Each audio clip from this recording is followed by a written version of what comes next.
myself again, but it's the only way. Good morning, welcome to NUFC Matters with me, Steve Wraith. It is Saturday morning, a slightly earlier start with Mick Lowe's. How are you, Mick? Very, very bright, very bright, very bright. Very breezy and a little bit depressed as well, but there you go. I know. You know what, Mick? I've been the same this week, and I don't know what it is. I don't know whether it's January. I don't know whether it's the transfer market or it's or the lack football. of activity. It's the football. It is, mate. I am putting it. Yeah, I mean, I've got to be honest. It's progressively got worse with each show this week, and I think I hit like the angry stage on Thursday with Malcolm and Gibbo, who love having a rant. And then last night was rather a philosophical depression, with the lads, with Steve and Mitch and with Joe. And I think looking at it all started on Saturday after that terrible result. And it can only be described as a terrible result against Watford. Yeah. Then looking at the league table and watching Match of the Day again on Sunday. And progressively just seeing, the reality of it. I think it's just been a slow sinking in. Is that what's the matter with you as well, do you think, Mick? Well, I think the word that comes to mind and has come the word to me for weeks, probably a couple of months now, Steve, is the word that you normally get with football. You normally get with football, and especially football teams and football clubs and football fans and football in general that isn't going particularly well. You hope a bounce. You just keep thinking all the time, we'll get a bounce. We're not getting a bounce, Steve. We're not getting a bounce. Sometimes you think, okay, it won't take, it'll take 2 or 3 weeks for the bounce to kick in. But we're now looking into January. We're halfway through the transfer window and we've seen no bounce. And, you talked about how disappointing, Watford was a week ago. Absolutely spot on. And then you think to yourself, well, okay, Watford are probably half decent. Maybe Watford, maybe we're doing a disservice on Watford.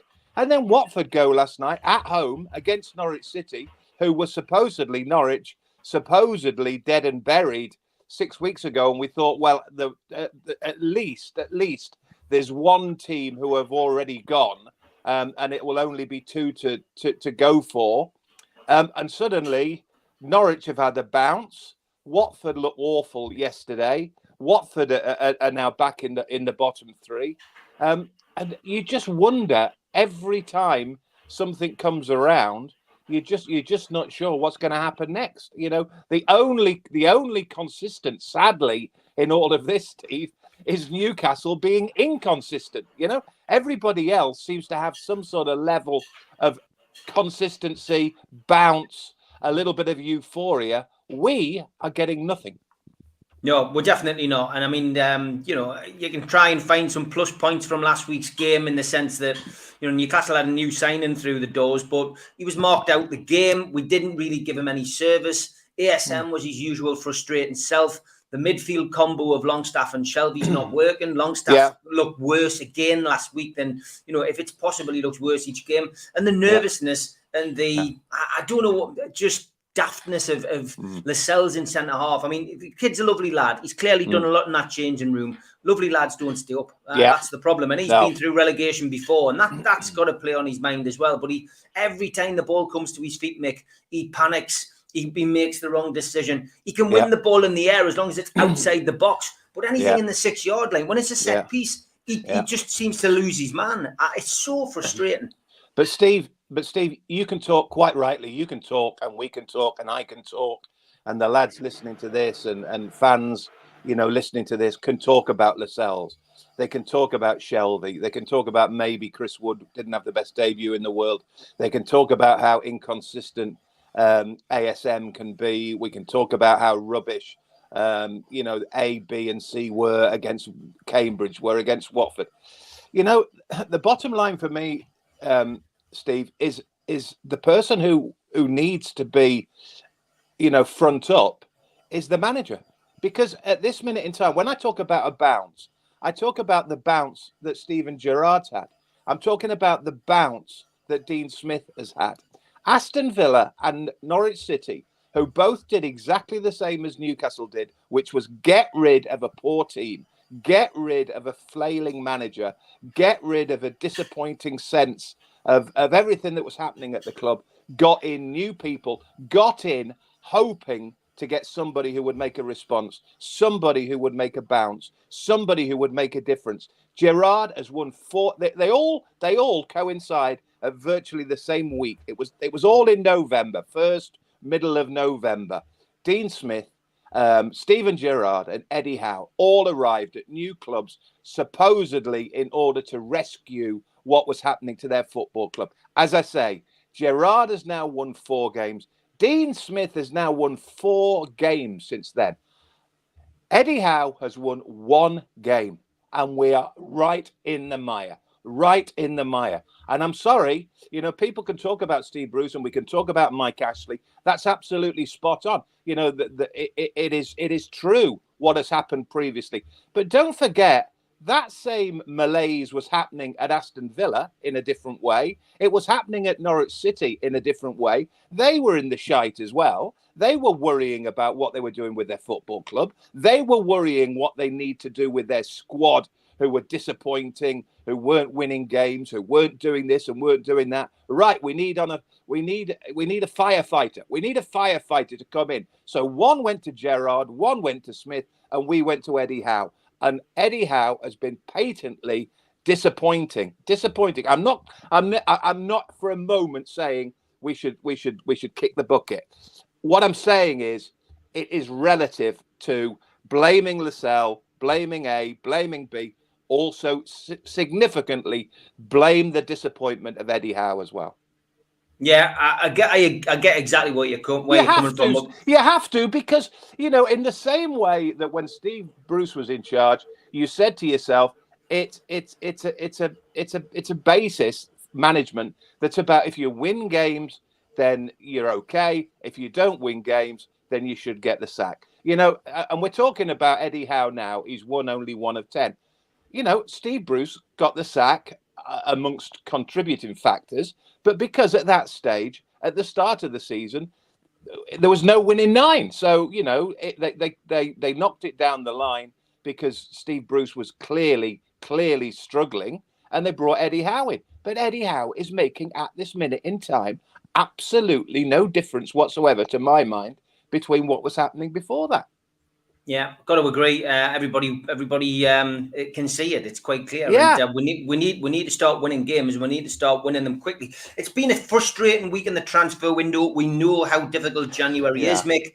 And I think what makes it worse for Newcastle fans is a lot of this is being played out in public as well, and it makes a little bit of a farce of it. And Eddie Howe addressed this yesterday in the sense that he said he sees the papers and reads the column inches like the next man, and he said, I would say that 50% of it's accurate and 50% of it isn't. I mean, that's just the way it is, isn't it? But do you think that's affected?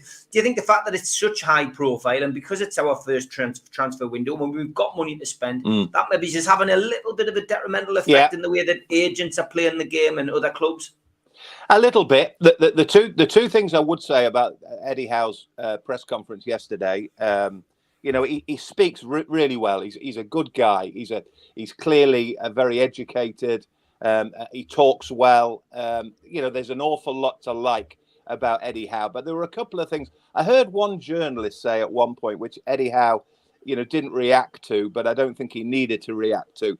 But one journalist said in particular, Eddie, you've been around football a long, long time. You've been involved in these transfer windows a long, long time. I'm sitting there thinking to myself, Steve, he's never worked in a transfer window like a transfer window with Newcastle United. It's all well and good at Bournemouth, and I'm not being detrimental at all to Bournemouth Football Club. They're a fantastic little operation. Eddie Howe did fantastically well at Bournemouth, but it's a different world in terms of dealing with players, dealing with finance, dealing with money, dealing with, high profile players with Bournemouth as there is, to Newcastle United. So this is very new for him. It's very new to the owners as well, Steve. That's, you've got to take that as a gimme. There is no director of football. There doesn't appear to be a chief scout. I'm not too sure who is doing the deals. And the other thing that struck to me about yesterday and the way that people were going on about it, you've been there long enough, Steve. I've been there long enough. Transfer windows have been a nightmare for Newcastle United for years. Yes, it has it has got a bit bigger this time around because the owners are the natures of the beast that the owners are, and the amount of finance that is involved. But Newcastle have always been the club who everybody's gone to try and up the ante in terms of money. And a lot of that has been down to the fact that every time over the past 20 years or whatever, since the halcyon days, ever since Newcastle have struggled at a transfer window to get players in because they're fighting fires, they have always been, if you look at football clubs like Norwich City, West Bromwich Albion, Burnley, Wigan over the years, Sunderland to a lesser point, a lot of these football clubs, when they've got to January, they think to themselves, okay, Norwich are an ideal case in point. They've basically said to themselves, okay, there's no point worrying about it. If we get relegated, we'll get relegated. We'll get parachute payments. We've got the Sky money. We've got the finance. We'll bounce back again. But we're quite happy doing that. Newcastle is a very different animal. Newcastle United have a 52,000 crowd. It has huge outlay in terms of finance. It is desperate for Newcastle United to make sure they stay in the Premier League. Yes, we've avoided it twice at relegation and thankfully bounced back on both occasions. But the desperation for Newcastle to keep in that Premier League financially, the rest of the world know it. It's that much more about Newcastle. It's not about Burnley. It's not about Watford. It's not about Norwich City. It's not about, in the past, as I say, the West Bromwich Albions of this world. They've been quite happy to go through a transfer window thinking, okay, if we pick up a couple of 2 millions, if we pick up a 5 million, if we give it a good go at it, then we might stay up. But it isn't the worst thing in the world if we get relegated. We've got the parachute payments, we've got the Sky money, etc., etc. Newcastle can't do that, and as a result, the rest of the world looks around and says, okay, there's another 10, here's another 15. Now you throw in the Saudi Arabian the new money, then it suddenly becomes 20 more. It becomes 30 more. So, again, this whole scenario of Newcastle and the transfer window, it's nothing new to me. It's the same thing happens most Januaries. What we did have for a while with Graham Carr for 7 years as a chief scout, as a director of football, calling you what you will, we had somebody who knew what he was doing. It was predominantly based on Germany, France, wherever in the continent. We picked up the Kabais, we picked up the Debuchy's, we picked up the Sissokos, we picked up the Demba Bars, we picked up the Papi Cisses. We got top players, Steve. We got top players because we had a director of football, a chief scout who managed to get those players. At this minute in time, it feels like everybody at St James's is just trying to feel their way about it. We've got a manager feeling his way about being at Newcastle. We've got new ownerships feeling their way as well. And as a result, we're just a little bit of a mess at the minute. Yeah, I found it interesting that the guy who'd been linked with coming into Newcastle to run the rule over the transfers, Hammond, essentially was only brought in on a short-term role. Came in, looked at what the plan was, and said, "Yep, that's good," and he was away. So we still haven't got a chief executive officer. We still haven't got a director of football. We're still relying on Amanda and Mirdad, who are good. Look, they've got to where they have in business by being good at business. Yeah. They're left to their own devices in this transfer window. They're the ones trying to get the deals over the line with PIF and the Rubens. Absolutely, but the word you used there is absolutely spot on, Steve, and that's business. And you're right, Amanda Staveley and PIF and the Rubens, business, absolutely, no business inside out. They don't know football inside out. Football business. Talk about the Alan Sugars of this world. Talk about Mike Ashley of this world. Talk about all these billionaires in this country who've tried over the years to try and make football, try to make it work. They can't make it work. Everybody has always said famously for many, many years, and it's getting worse now, of course, because of the finance involved. But it's a desperately difficult business for businessmen who have previously thought, right, okay, this is what we do. We go to A to B, we go to C, we sort everything out. Football is a human. It's a human business. There are human people involved. There are people who are from different countries of Europe, different countries of the world, have, tendencies to want to go to London. Some want to go to the northeast of England. Some want to play with this player. Some want to play. It's an absolute minefield, And as I say, when I watched him yesterday at his press conference, anyhow, I just got the impression that he should have known it. He should have known it because, it is a big football club, Newcastle. But it is getting to the sense to me that because he needs to concentrate on getting and he made the point repeatedly, and I think he was absolutely spot on. What he has to do first and foremost is try and get the 25 players who are in his squad to make them into a decent football team, which he can't do it at the minute. But what he doesn't need as well on top of that is trying to worry about a centre-back here, a centre-forward there, a central midfielder here. The guy must be twisting and sticking left, right and centre. What he wants to do first and foremost as a good old-fashioned footballer, a good old-fashioned coach, is to get his squad sorted out, getting them sorted, getting them started to win games of football. Because until they win games of football, it doesn't matter. It doesn't matter. We will just end up relegated. I mean, it's frightening, Steve. One win all season, and yet, amazingly, we're still in the shout. You look at the table. Burnley 11. All right, forget the number of games involved because it is now slightly disjointed. But Burnley 11, Newcastle 12, Watford 14, Norwich 16. You're looking a little bit at Everton and you're thinking, could they get dragged into it? Is it definitely 3 from 4? But the bottom line is, it's absolutely staggering that we've only got one game this season and we're still in the shout. Believe it or not, I don't know whether people realise this. In January 2001, 12 months ago, Steve, do you know how many wins we'd won that season? 7. And wow. we were talking about it being terrible, disjointed, potentially relegated. Let's get Willock in from Arsenal. This was 12 months ago. We'd won 7 games last January. That is scary. Yeah, it is. It's frightening. And yet I still go to matches expecting Newcastle to win. As do I. You think we'll go there today and okay, yes, Leeds are a really, really difficult, they're a strange beast. They've got a fantastic manager who does this, that, and the other. But at the same time, you think to yourself, well, hang on a minute, let's remind ourselves, up until maybe a month ago, Leeds United looked like they could get dragged into it. They've not been the team that they were last season. But then all of a sudden, they win at West Ham just the week that you want them. They start up again. But then maybe that was a fluke because they've got all the kids and maybe he changes it back today. He brings back the likes of Bamford, etc., etc. Maybe he changes it and they change.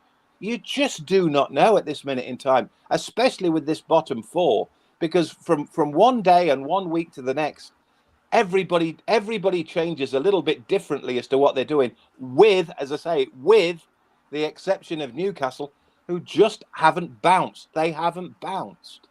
No, I haven't bounced. I'm going to ask you now. I didn't bring this up with the lads last night. We had a shorter show because I was out working. But just the trip to Saudi and all the implications that brings. The team are underperforming. They're not doing well. It's still winter here. One set of supporters would probably say, well, going to Saudi, what benefit is it? Because ultimately, it's team bonding, but you're going out and playing in ridiculous temperatures. They're going to play a friendly now, which has been announced as well, which isn't the baddest of ideas in the grand scheme of things, because they need as much practice as they can get some of these players. But the other thing is the political implications. Once again, Mick, Amnesty International coming out and saying that it's wrong that they should be doing this and blah, blah blah blah. It's going to create a bit of another world storm. And, potentially, And again, we still have it. Whenever a new player signs, one news network will come out and say, "Did the fact that this is owned by the Saudis have any direction on you coming here?" What's your thoughts on this trip? Good thing or a bad thing? I don't have a facility. I don't have a problem with it at all, Steve. I really don't. And I can see why people might get a bit upset. I think, with the exception of people outside around Saudi Arabia and people outside of Newcastle United, I think they might want to venture into this is right, this is wrong, talk about human rights, talk about this, that, and the other. But I think the people of Saudi Arabia will. I don't think they'll be overly impressed or overly excited about Newcastle United Football Club arriving, in the middle of nowhere, to go as what is really a PR exercise. But there is also, very definitely, the opportunity that, Eddie Howe said yesterday, quite rightly, the facilities are there. If anybody's seen the, I know it's not exactly the same scenario, but if anybody's seen the Netflix documentary with Gary Neville in Qatar, you look at the facilities that are being rolled out for the World Cup. There will be facilities in Saudi Arabia, stadiums in Saudi Arabia, exact same. Likewise, Eddie Howe said yesterday, quite rightly, because at this minute in time, it's very fragmented at the football ground and the training ground. This actually might help a bonded exercise in getting the players all together. They're all in the same hotel. They're all in the same training facilities. They're being COVIDed. They're being tested, etc., etc. It may not be the worst thing in the world to get them all locked away in the middle of Saudi Arabia to try and get some sort of camaraderie, to get some sort of relationship between them, because he is desperate. We are desperate, Eddie Howe, to try and get this team to click, to try and get this team to work together, to find like some sort of relationship where they all pull together and they all start winning games of football. So, I don't have a problem with it at all. I really don't. And on top of that, the bottom line is, bearing in mind, we've all been very, very grateful for the fact that the new ownership have come along. They've ridded us of Mike Ashley. They've come back in. They're throwing money at the football club.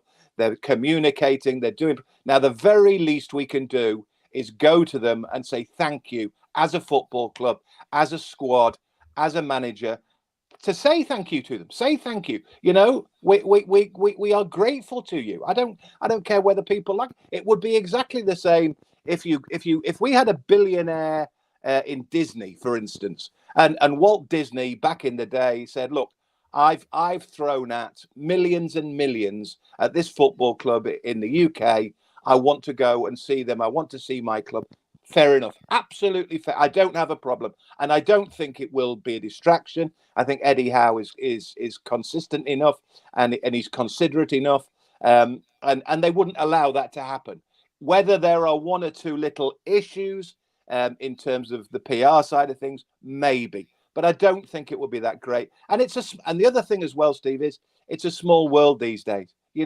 People are going, oh my God, they're going 6 or 7 hours. People travel halfway around the world to buy a cinema.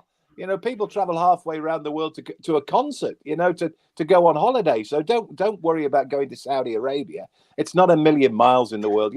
People go Champions League games to former Soviet countries much further than Saudi Arabia and still play games of Champions League football or European football. So there's no problem in terms of the distance. No, I do not have a problem with it. And in fact, if them locked away in a training scheme, in a hotel, make sure they're sorted with COVID.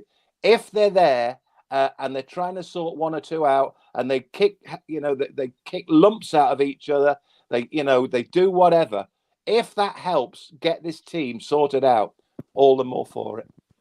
Yeah, okay, that's a great point. Let's dip into the messages and see what people are saying in the chat. Good morning, everybody, and to all the moderators. William just asks a simple question: does Mick think that we are down? I keep saying, Steve, no, I do. I keep thinking. The more I look at it, the worse it gets. Am I absolutely obsessed? Am I absolutely, confirmed that it is 3 versus 4? You have to think it's increasingly like it. But Everton are a bit strange at the minute. But then again, going back to my point about a bounce, you think about it today. They're at home to Aston Villa, early kickoff. Duncan Ferguson in that dressing room. There's the chance of a bounce. There's a chance that Everton could beat Aston Villa. We'll just have to wait and see. But I still think Everton are a little bit flaky. If it's as straightforward as that, if it's about 3 from 4, then I still think we have, at this minute in time, within a chance of being one of the 4 that escape. Burnley, Watford, and Norwich. I don't think they're the greatest in the world, but then again, we are far from it as well. At this minute in time, it's as much of a muchness.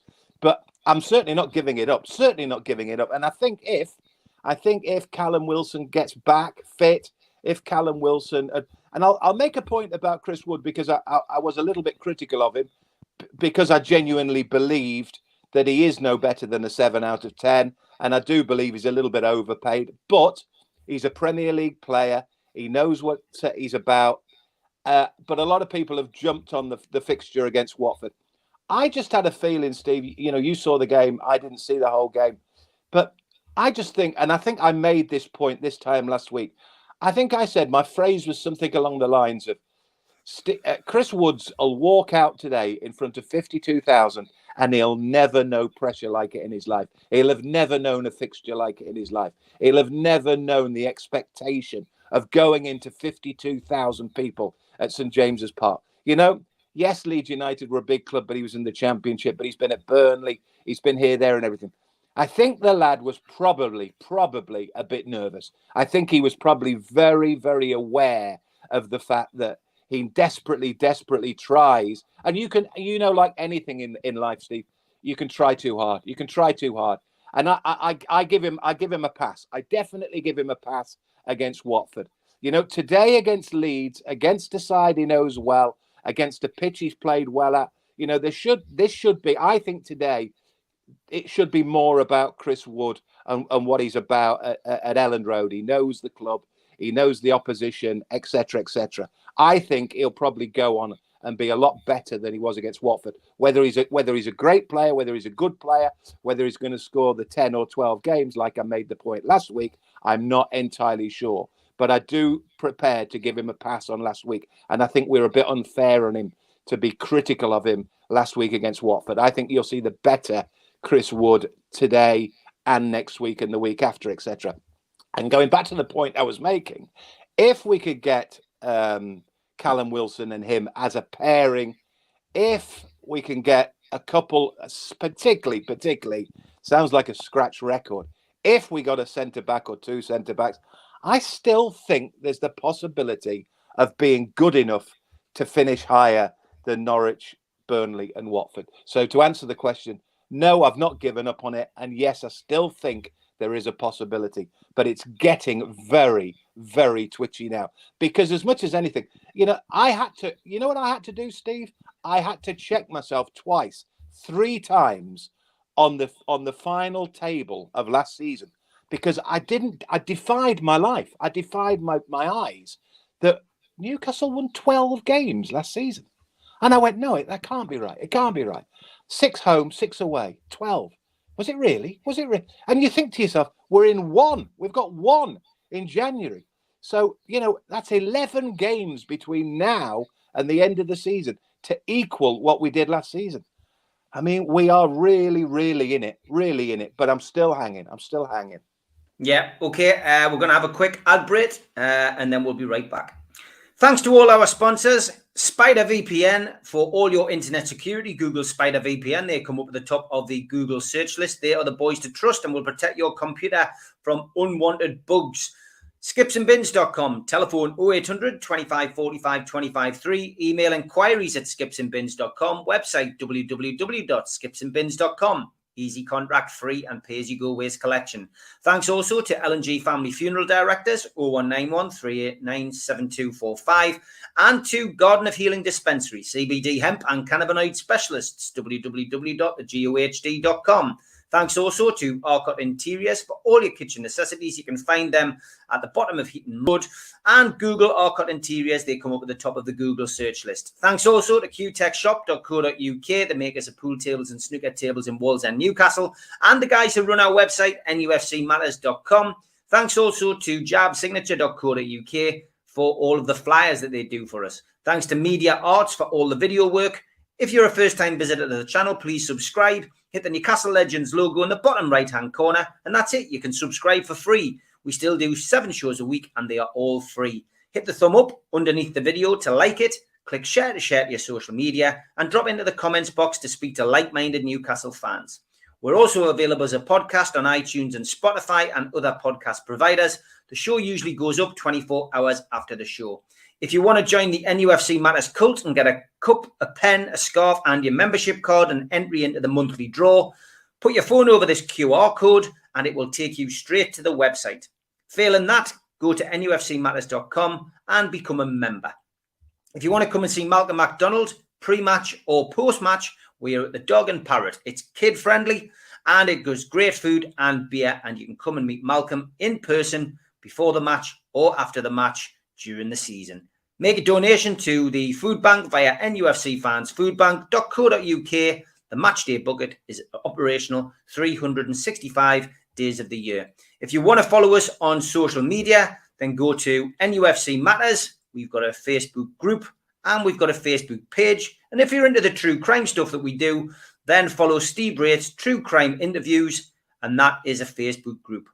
My personal Twitter following page is @Steve Wraith, and Instagram is Steve Wraith. Give me a follow on there too.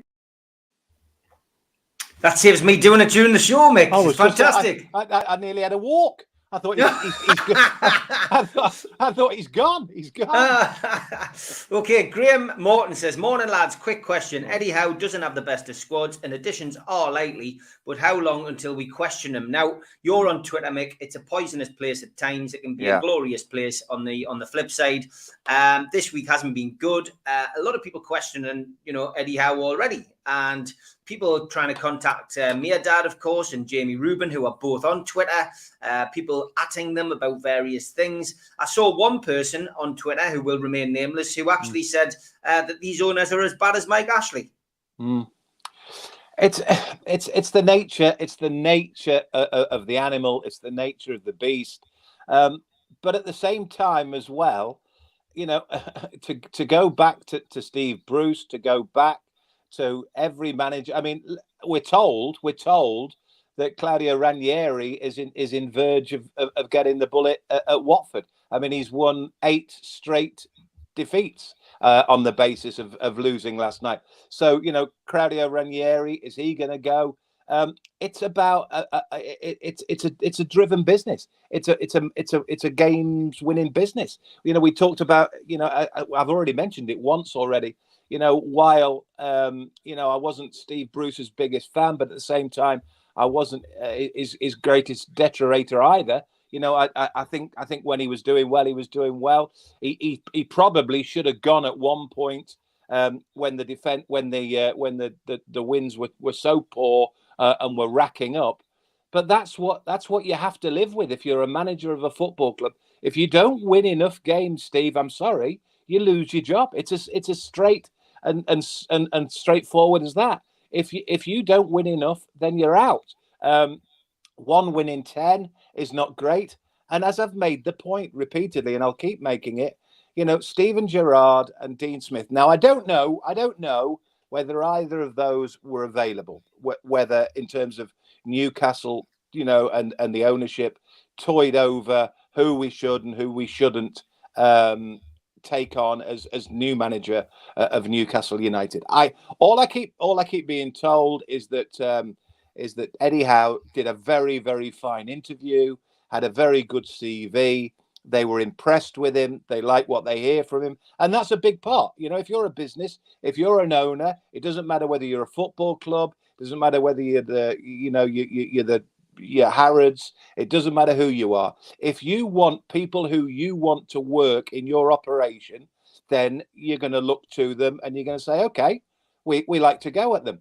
But at the same time, if you get it wrong, then you have to change it, because otherwise you're cutting your nose off to sport your face. Again, go the aphasia kicking in there. But do you know what I'm saying? It's very, very difficult for them as fleeting football managers and football owners to try and find that manager that they wanted first off. And Eddie Howe at this minute in time is struggling. He is struggling. There's no doubt about it. Gerrard's won 4, Smith's won 4. As I say, were they an option? You know, did they consider whether Dean Smith and Steven Gerrard were a possibility to take on as successor to Steve Bruce? We'll never know. Maybe we'll never know. But either way, what I do know is that famous phrase that I keep banging on about it now. They have both recovered the situations that Aston Villa and Norwich were struggling in. Eddie Howe isn't recovering the situation that Newcastle is struggling in. And if anything, which is worse, Cambridge and Watford, rather than getting better, we seem to be struggling by even worse. So it is a difficult one. Today is a tough game. Then, of course, you've got Everton. And because Everton, as I touched upon a couple of seconds ago, they are like Leeds. They're sort of the next two. The 3 from 4 suddenly potentially becomes the 3 from 6. And the 5 and the 6 are Leeds and Everton. If we can single-handedly win or beat them, whichever depends on what happens, then we'll either win one way or the other. We'll either drag them back into it after today and the game against Everton, or alternatively, if we lose today and then beat Everton, then you can very definitely say it's 3 about 4 and we are right up against it. So we'll just have to wait and see. But Eddie Howe, as I said before, I wouldn't think about getting rid of him at this minute in time. But I'm sorry, Steve, what I would say is if we get, honestly, I would say as soon as 3 or 4 games, and we still have only won the one, I think you've got to, because otherwise it's too late. It's too late otherwise. You know, we're running out of games badly. We will also know at that point exactly what's happening with the transfer window. We hoped, but again, I don't blame Eddie Howe about this.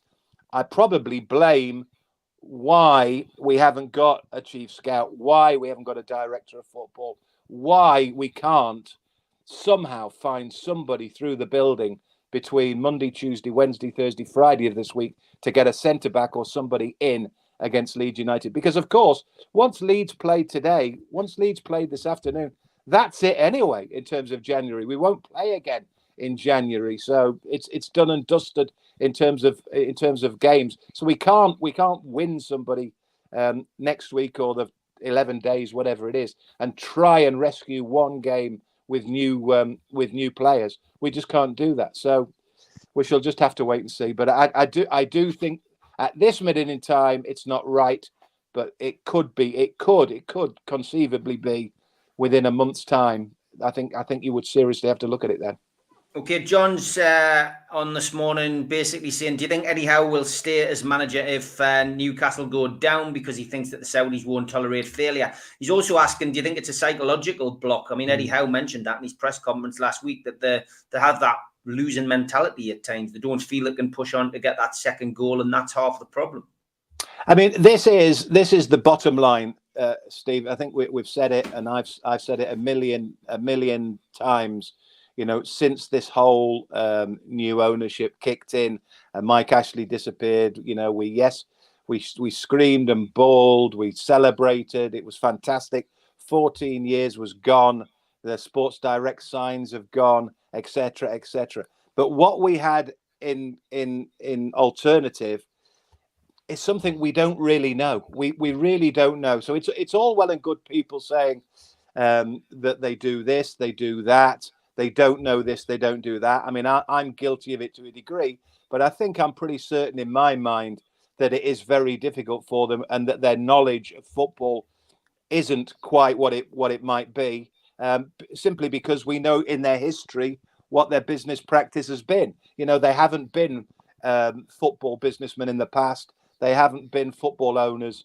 They don't know, they don't seem to know anyway, openly, anybody within the regime who knows football, knows in and out of football. They also significantly, if you remember, back in October, November, there was talk of Shearer, there was talk about Keegan, there was talk about this, that, and the other. There was talk about bringing people into the football club who were proper football people, who we saw, as somebody who we had as a figurehead.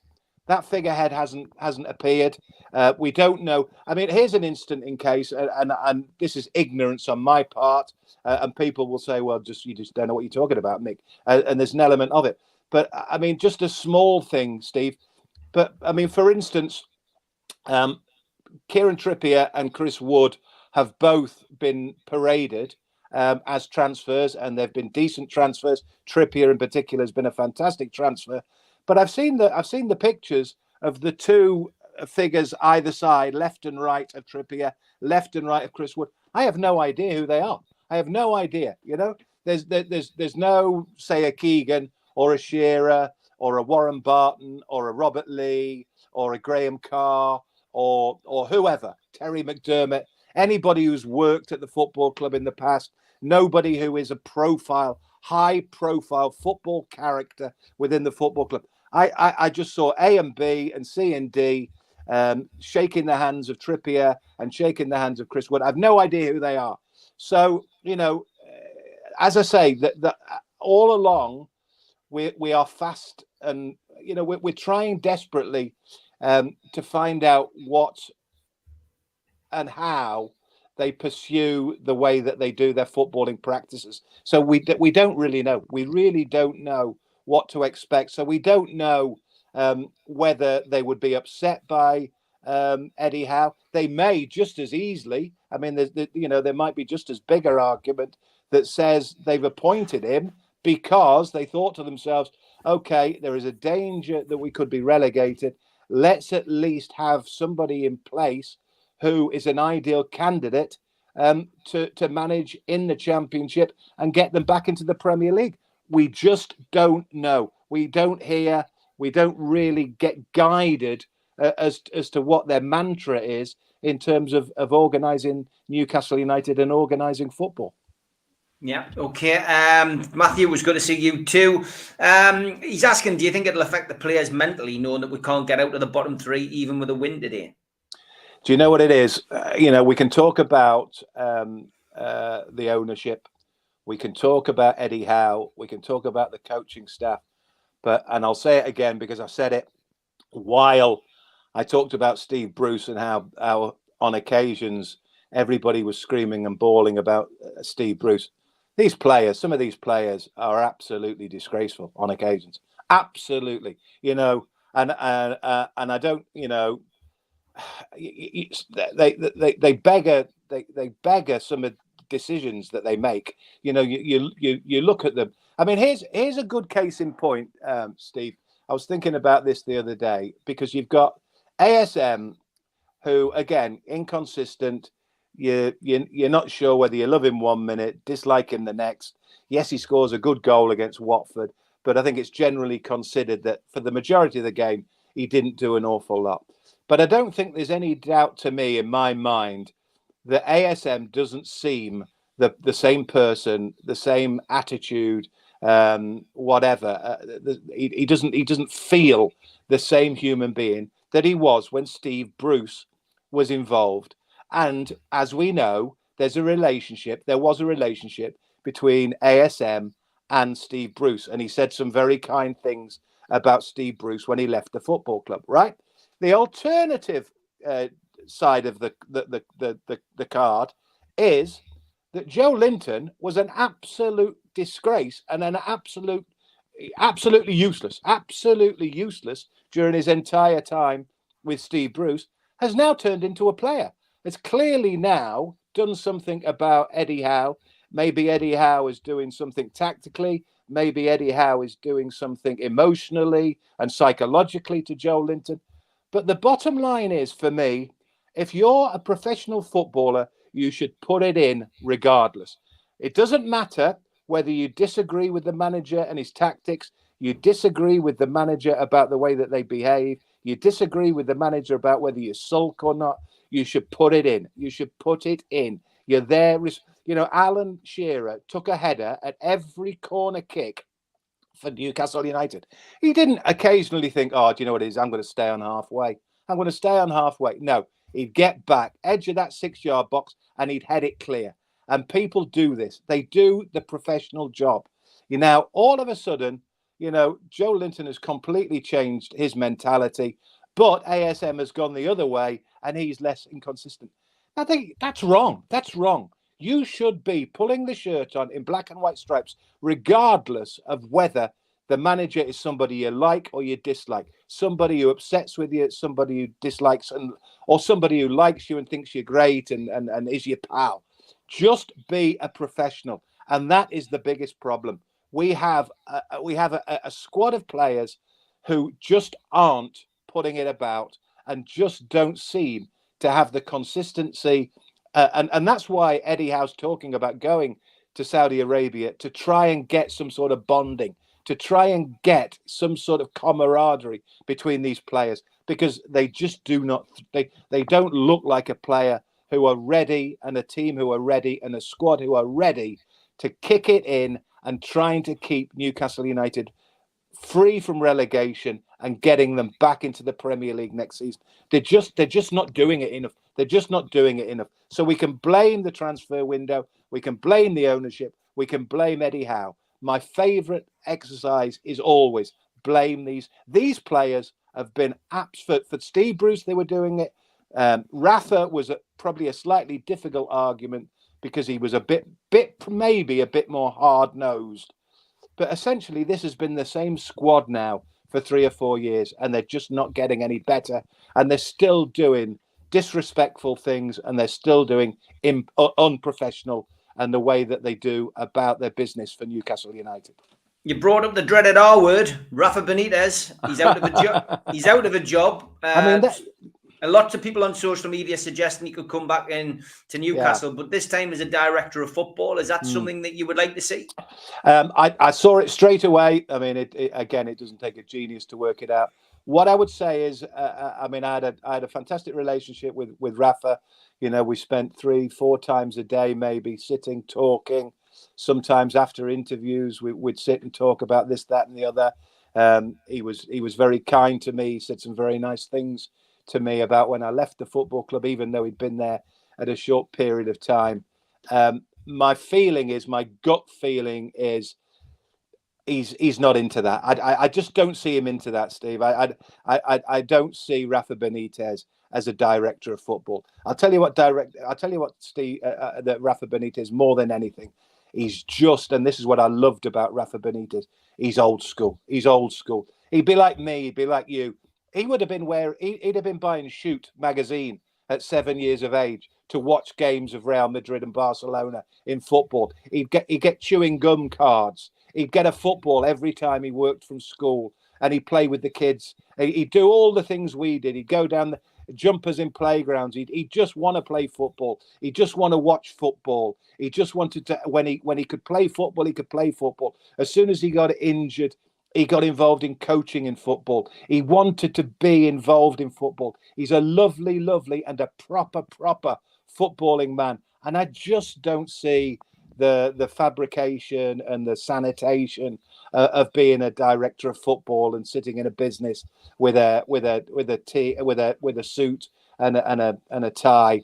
I don't see Rafa Benitez about that. I just don't see it. I would like to see it. I would love to see Rafa Benitez in some sort of capacity helping this football club, because if nothing else, Rafa Benitez will help you in some shape or form. He will help you, but I just don't think he does it. I just can't see him as a director of football. Fingers crossed, but I can't see it. I really wish he would. I really wish he would, Steve, because we need somebody to come in and give this football club a good kick in. Really. Tom Dixon wants to know what formation you would play today, Mick. Again, a little bit like, Rafa and director of football, everybody's of the general opinion that Paul Dummett goes back into centre back. Now, what I would say about this is if you went back through 6, 7, 8, however many years, if you talked about John Anderson and myself doing commentaries of Newcastle United when Paul Dummett was coming into his career, when Paul Dummett was dragging himself in, was kicking defenders, was doing a proper lad. He's a proper man, proper player. We very early on grabbed it. Ando obviously knows way better than me, but you know, John Anderson is a fullback who did occasionally play centre back, but Ando very quickly grabbed it, and I, you know, didn't take a genius to work it out because he can head a ball. He's a decent size. He's not the biggest in the world, but he's big enough. But he looks for all the world to me an opportunity. And he should have done it before now, really. You know, he's been injured for a long time now. But I'd be absolutely amazed if Paul Dummett doesn't play at centre back today. And if Paul Dummett, because the other thing about Paul Dummett coming in at centre back, the other thing about centre backs is, yes, you want a good pair.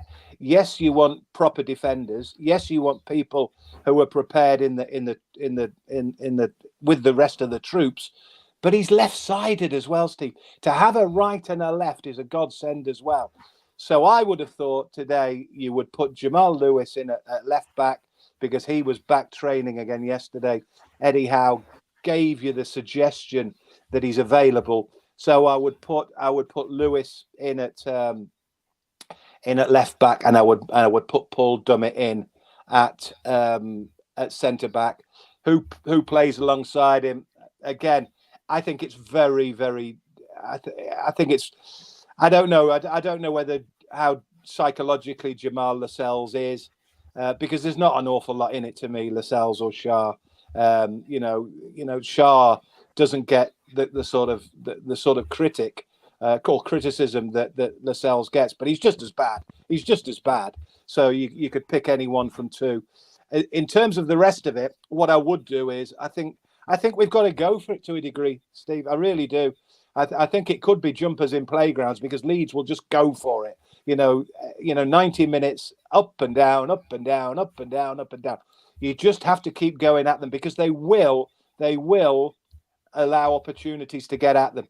So, you know, you've got Chris Wood in there again. You know, no Callum Wilson, but you've got to throw. Do you throw? The question is again. Eddie Howe mentioned Dwight Gale. Dwight Gale's name was bandied around about he's available. I wouldn't be surprised if he played Dwight Gale and Chris Wood. Yeah, I would like to see that. I think a lot of people would, and I think a lot of people. And sorry to go back to I would go 4-4-2. I would go 4-4-2. We need the, you know, if you've got Dwight Gale in there and you've got a target man, then that's what you're looking at. You're looking for the width we talked about last week. You've got Lewis one side, you've got Trippier the other, and then you've got Ryan Fraser and ASM. There's good width there. And then you hit Woods. That, you know, Leeds know about Chris Wood, so they'll be wary of him. They'll know exactly what a presence he is. And then if you had Gale flitting around him, just busying around him, I don't know. I may have got it completely wrong, but that would be my wish and that would be my thought. Yeah, I love Rafa, so I wanted him to be the manager to complete that dream after a takeover. But how's our manager and deserves the respect to do his job? And what a job to do, says Julie. Lewis Campos at Lille is a genius when it comes to identifying young talent. He would fit the role of director of football. There seems to be a lot of names in the hat for that. Somebody earlier said Keegan for director of football. Yeah. You know, I'm not sure that would happen. I mean, you see, I mean, going back to the point I made, and I did double check on it because I wasn't entirely sure how long he was around, but I mean, I'd forgotten about it. But Graham Carr was at the football club for 7 years, Steve. You know, 2010 to 2017. You know, he was there for a long time, and he was you know, yes, people, because everybody got upset about it, because quite rightly, anybody who had an association with Mike Ashley or anybody who had an appointment by Mike Ashley, so it didn't matter whether it was Alan Pardew, it didn't matter whichever it was in terms of manager. They were conceived as being a mate of Mike Ashley, and therefore they didn't get any sort of credit whatsoever. But this fella, all he was director of football. And as I said, he'd been director of Tottenham Hotspur. He'd been director of Manchester City. He'd been a manager, all right, at Northampton. He was an ex-player. You know, Graham Carr ticked an awful lot of boxes, And he found some unbelievable players. I mean, proper good players. And he did it because that's his job. That's his job. That's what you do in life, Steve. If your tech ops don't work in that studio, you buy somebody to come in and sort your tech out. You know, if you need the bins closing at work, you get the bin man to go and put the bins in. People do experts in life. Taxi drivers do taxis. I did a commentator. You did, you know, whatever you did. You know, in life, you need experts to do their job. You can't, but you should never think that you can do it because you'll do it yourself. You know, we need it. We need at this minute in time, we need people who can find out how we run the football club, how we find the business, you know, how we find these players back, how we get to them, how we deal with them. It's not easy. It's not easy. But Graham Carr did it for 7 years. Hatton Ben Arthur, you know, Johan Kabay. Yes, they're all, you know, foreign. Yes, they're French. Yes, you know, Demba Ba, Papi Cisse. Great signings, great fun. No, you know, Papi Cisse we didn't know. Kabay we barely knew. These are top players. You know, we need to find somebody, Steve. We need to find somebody. But then again, you know, the transfer window's almost gone. Yeah, it is. Give us a prediction for today's game, then, Mick. Do you know what it is? Having said that, I honestly thought that we'd get 3 or 4 against Cambridge, and that we would get a 2-1 against Watford. Although, again, it didn't take a genius to work it out. But we will concede against Watford, but we might just nick 2, so we'll win 2-1 against Watford. We will definitely concede today, and I just don't think we'll score today. So I think we'll get beat today. As much as I hate saying it, and you know, but there's no point saying it for the sake of saying it. So I'm going to say we'd get beat today, and I think we might get beat 2 or 3-0. I really do. I'm sad to say, but I think we will. They look to me like the worst sort of team that we can face at the minute. If we're feeling sorry for ourselves, if we're not psychologically at it, if we've not got that camaraderie, if we've not got that belief that we don't seem to see, they will be the exact opposite. They will have raw meat all week with Bielsa. He'll have them.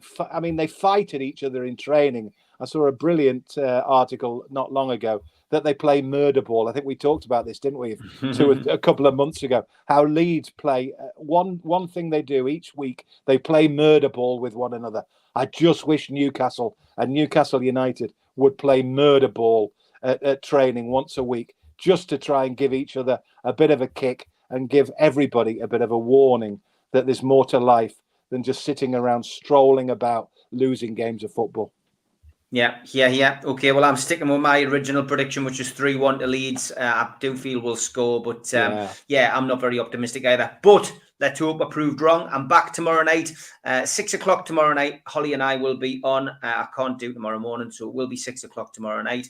So tune in then. Mick, I will see you next Saturday, mate. Yeah, have a great day, and I'll tell you something for nothing once, because in between being at Metro and at the BBC, I did have a sabbatical of about 6 months, and one of them was a day at Leeds behind the goal. Oh, what a day! I can't remember what can you remember the fixture? I think we won about 3 or 4, and it was mind-boggling. It was absolute. I'll tell you something for nothing. Whoever is best in that game today behind the goal, there'll only be one winner there. There'll only be one winner behind the goal.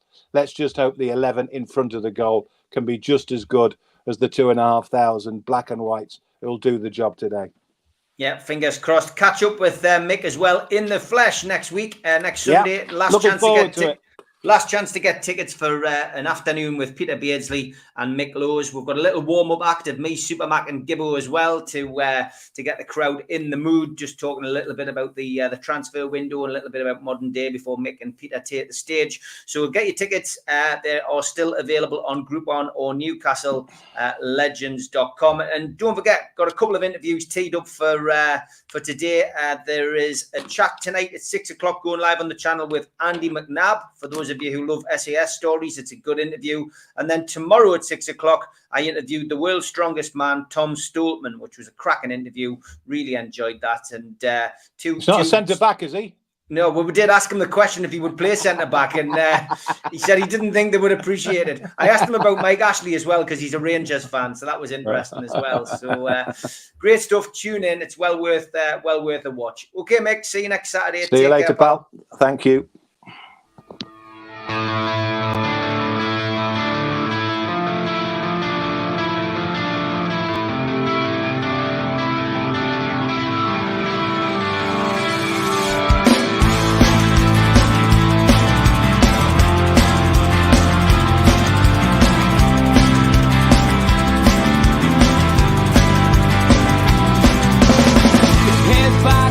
Critics attack. It feels like I've been talking to myself again.